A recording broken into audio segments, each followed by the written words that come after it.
Hello movie lovers, welcome to our channel first day first talk. ఇప్పుడే carrom cinema చూసి వచ్చాను. అదే మన కిరణ్ బోరా నటించిన సినిమా కేరామ్. ఈ సినిమా కోసం కొన్ని పాయింట్లు ఇప్పుడు జెన్యున్గా డిస్కస్ చేద్దాం. ఇంకా లేట్ చేయకుండా వీడియోలోకి వెళ్ళిపోదాం. ఫస్ట్ పాయింట్, మన హీరో కిరణ్ బోరా అన్న పర్ఫార్మెన్స్ అసలు చాలా బాగుంది. ఎక్స్ట్రాడినరీగా ఉంది పర్ఫార్మెన్స్. బట్ ఒక పాయింట్ ఏంటంటే, పర్ఫార్మెన్స్ ఎంత బాగున్నా సినిమాలో స్టోరీ ఉండాలి కదన్నా. నువ్వు ఆడియో లాంచ్ల్లోని ప్రీ రిలీజ్ ఈవెంట్లోని ఇచ్చిన స్పీచ్లు చూసి సినిమా మీద ఎక్స్పెక్టేషన్స్ లేవు అసలు సినిమాకి వెళ్ళి ముందు వరకు కూడా. బట్ నీ ఇంటర్వ్యూలు, ఈ ప్రీ రిలీజ్ ఈవెంట్లో ఈ స్పీచ్లు అవి చూసి సినిమా మీద ఒక హై పెంచుకున్నాను నేను. సో ఆ హై వల్ల ఏమో తెలీదు, సినిమా నన్ను డిసప్పాయింట్ చేసింది. సినిమా ఇప్పుడు నీ పర్ఫార్మెన్స్ ఎంత బాగున్నా దాంట్లో స్టోరీ కూడా ఉండాలి కదా. సో మెయిన్ అదే మిస్ అయింది, స్టోరీ లేదు. సెకండ్ పాయింట్కి వెళ్ళిపోతే, సినిమాలో డైరెక్టర్ గురించి మాట్లాడాలి. డైరెక్టర్ జైస్ నాని మనోడు ఈ సినిమాతోనే డెబ్యూటెంట్గా మన ఇండస్ట్రీకి పరిచయం అయ్యాడు. సో అదేంటో ఈ వీకెండ్ వచ్చిన ప్రతి సినిమాకి కూడా అందరూ కొత్త డైరెక్టర్లే. ఇది చాలా మంచి విషయం. ఎందుకంటే కొత్త డైరెక్టర్లకి ప్రొడక్షన్ హౌస్లు, ఇలాంటి పెద్ద పెద్ద ప్రొడక్షన్ హౌస్లు కూడా అవకాశాలు ఇస్తున్నారు. ఇది నాకు చాలా హ్యాపీగా అనిపించింది. బట్ మనోడు ఇంత మంచి ప్రొడక్షన్ హౌస్లో కిరణ్ బోరా లాంటి హీరో, ఇప్పుడు మనోడు కొంచెం మంచి ఫేమ్ ఉంది, అన్నీ ఉన్నాయి. సో ఇలాంటి వాడిని తీసుకున్నప్పుడు మనోడు యూటిలైజ్ చేసుకోవాలి. అంటే ఎలాగంటే, ఇప్పుడు ఆ హీరోని పెట్టాడు, ఆ ప్రొడక్షన్ హౌస్ మంచిగా వచ్చింది. ఇంకో విషయం ఏంటంటే, ఆ ట్రైలర్లో మనకి కేరళ థీమ్ అనేది మనకు ఒక ఐడియా వచ్చి ఉంటుంది. అంటే నేను స్పాయిలర్ చెప్పను. సినిమా మన ట్రైలర్ చూడగానే ఓకే ఇది కేరళ బ్యాక్డ్రాప్లో జరుగుద్దేమో అని ఎక్స్పెక్ట్ చేసి వెళ్తాం కదా సినిమాకి. సో అక్కడ డిసప్పాయింట్ అవుతారు. అంటే ఈ కేరళలో జరిగిన ఫిలింలా ఉండదు అసలు. బట్ అక్కడ షూట్ చేశారు, కానీ మనకు ఆ ఫీల్ రాదు. ఇప్పుడు మలయాళం సినిమాలు చూడగానే ఒక ఫీల్ వస్తుంది, ఓకే అనే ఫీల్ అవుతాం కదా. సో ఆ ఫీలింగ్ అయితే నాకైతే కలగలేదు. సో మీకు కూడా కలగదు ఆబ్వియస్లీ. అదొకటి మాత్రం నన్ను చాలా డిసప్పాయింట్ చేసింది. డైరెక్టర్ ఇలాంటి మంచి ఛాన్స్ వచ్చినప్పుడు, బ్రో నువ్వు ఇంకా మంచిగా యూటిలైజ్ చేసుకొని కొంచెం ఇంకా ఎఫర్ట్స్ మంచిగా పెట్టి, నువ్వు ఆ రైటింగ్ లెవెల్లోనే బాగా ఇంకా ఎఫర్ట్స్ పెట్టి రాసుంటే సినిమా ఇంకెక్కడికి వెళ్దును. బట్ ఆ ఎగ్జిక్యూషన్ కూడా బాగాలేదు. అంటే డైరెక్టర్ ఇలాంటి ఆపర్చునిటీని ఇంకా మంచిగా యూటిలైజ్ చేసుకోవాలి. బట్ ఎక్కడ ఫెయిల్ అయ్యాడు ఏంటి కానీ మనోడు. సినిమా అయితే మాత్రం అంత ఏమనిపించలేదు నాకైతే. ఇక థర్డ్ పాయింట్ గురించి మాట్లాడుకుంటే, మన యాక్టర్ నరేష్ గారు అనగానే అందరికీ గుర్తొచ్చేది ఆయన పర్ఫార్మెన్సే.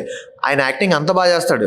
అలాంటి వ్యక్తిని ఈ సినిమాలో డైరెక్టర్ అంత బాగా యూజ్ చేసుకోలేదు అనేది నా ఒపీనియన్. ఎందుకంటే ఇప్పుడు అతను చేసిన క్యారెక్టర్ కూడా అంత ఇంపాక్ట్ ఏముండదో, అసలు ఎందుకురా ఈ క్యారెక్టర్ అనే ఫీలింగ్ అయితే వస్తుంది. నెక్స్ట్ ఇంకొక పాయింట్ ఏంటంటే, మెయిన్ పాయింట్ నేను చాలా ఇంటర్వ్యూస్లో కూడా చూసాను, రీసెంట్గా ప్రీ రిలీజ్ ఈవెంట్లో కూడా చెప్పారు. మన రణం మూవీలో హీరోయిన్ ఉంటారు కదా, కామ్నా జట్మలాని ఆవిడ పేరు. సో ఈవిడ ఇంటర్వ్యూలో ఏం చెప్పారంటే, ఇది నాకు కంబ్యాక్, ఖచ్చితంగా మంచి కంబ్యాక్ ఇచ్చే ఫిలిం అన్నట్టుగా మాట్లాడారు.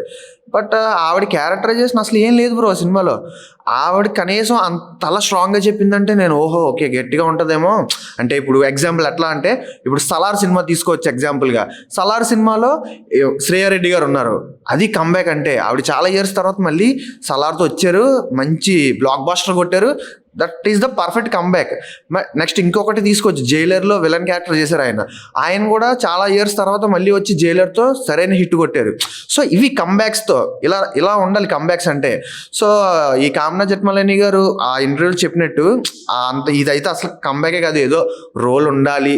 అసలు ఆవిడని పెట్టాల్సిన పనే లేదు ఆ రోల్కి. అయితే వేరే వాళ్ళు ఎవరైనా సెట్ అయిపోతారు అనేది నా ఒపీనియన్. బట్ ఆవిడ మరి అలా చూస్ చేసుకున్నారో నాకు అర్థం కావట్లేదు. మరి డైరెక్టర్ అలా కన్విన్స్ చేశాడో. డైరెక్టర్ వీళ్ళందరినీ ఇంకా బాగా వాడుకుంటే బాగుందనే పర్సనల్ ఒపీనియన్ అది. ఇంకో పాయింట్కి వెళ్ళిపోతే, మన సాయి కుమార్ గారి క్యారెక్టరైజేషన్ మన ముందు సినిమాలో, మన కిరణ్ అన్న ముందు సినిమాలో చూసుకుంటే, ఎస్ఆర్ కళ్యాణ్ మండపం అనే సినిమాలో ఆయన పర్ఫార్మెన్స్కి ఎంత స్కోప్ ఉంటుంది. ఆయన వచ్చిన ప్రతిసారి మనకి మంచి వైబ్ వస్తుంది. బట్ ఈ సినిమాలో అసలు ఆయన క్యారెక్టరైజేషనే లేదు, అసలు ఇవ్వలేదు. ఆయనకి అంత స్కోప్ కూడా ఇవ్వలేదు, అసలు వర్త్ కాదు అసలు. ఇంకొకటి ఏంటంటే, ఆయన ఇమేజ్కి, ఆయన చేసే యాక్టింగ్కి ఇలాంటి క్యారెక్టర్స్ అసలు వేస్ట్ అనే చెప్పాలి. ఎందుకు చెప్పనా, ఆయన ది ఎక్స్ట్రాడినరీ యాక్టర్ ఆయన. బట్ ఇందులో మాత్రం అసలు ఏమనిపించలేదు. ఈ ఒపీనియన్ కూడా డైరెక్టర్దే. డైరెక్టర్ చూస్ చేసుకునే ఇదిలో క్యారెక్టరైజేషన్స్ బాగా రాయలేదు, డెవలప్ చేయలేదు మంచిగా. నెక్స్ట్ ఇంకొకటి ఏంటంటే, హీరో వచ్చిన ప్రతిసారి కూడా నవ్వు వస్తుంది, కానీ హీరో వాళ్ళ ఫ్రెండ్ ఉంటాడు, మనవాడు అసలు ఎందుకు ఉన్నాడో, ఎందుకు వస్తాడో, ఎందుకు వెళ్ళిపోతాడో కూడా తెలియదు. ఆ క్యారెక్టరైజేషన్ కూడా అసలు బాగాలేదు. నెక్స్ట్ ఇంకొక పాయింట్ ఏంటంటే వెన్నెల కిషోర్ గారు ఉంటారు ఈ సినిమాలో. వెన్నెల కిషోర్ గారు ఆయన వచ్చిన ప్రతిసారి మనకి చాలా సినిమాల్లో చూడగానే నవ్వు వస్తుంది. బట్ ఈ సినిమాలో అరే ఎందుకు పెట్టారన్న ఫీలింగ్ వచ్చింది తప్ప ఆయన చూడగానే అసలు నవ్వు రాదు. ఏంటేంటో జరుగుతూ ఉంటుంది. ఇంకా హీరోవే మెయిన్ మన కిరణ్ అన్నే కొద్ది గొప్ప కామెడీ చేస్తూ ఉంటాడు. అసలు వీళ్ళందరూ అవసరం లేదు, కిరణ్ అన్నే తీసుకెళ్తాడు సినిమాని ముందుకి.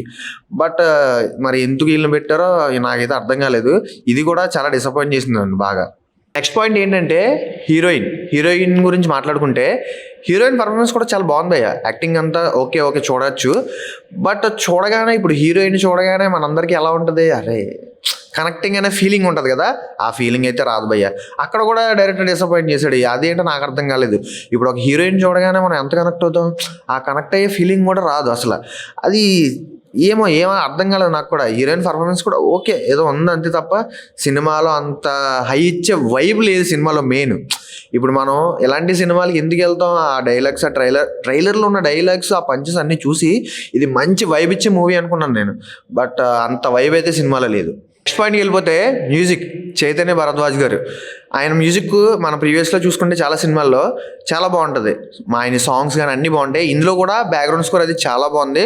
ఓకే దానికి గుడ్ జాబ్. ఆయన పరంగా ఆయన ఒక్కడు మాత్రం చాలా మంచిగా ఆయన వర్క్ని ఫుల్ ఫ్లెడ్జ్డ్గా పెట్టాడు అనిపించింది నాకైతే. ఆ బ్యాక్గ్రౌండ్ స్కోర్స్ అవన్నీ ఓకే.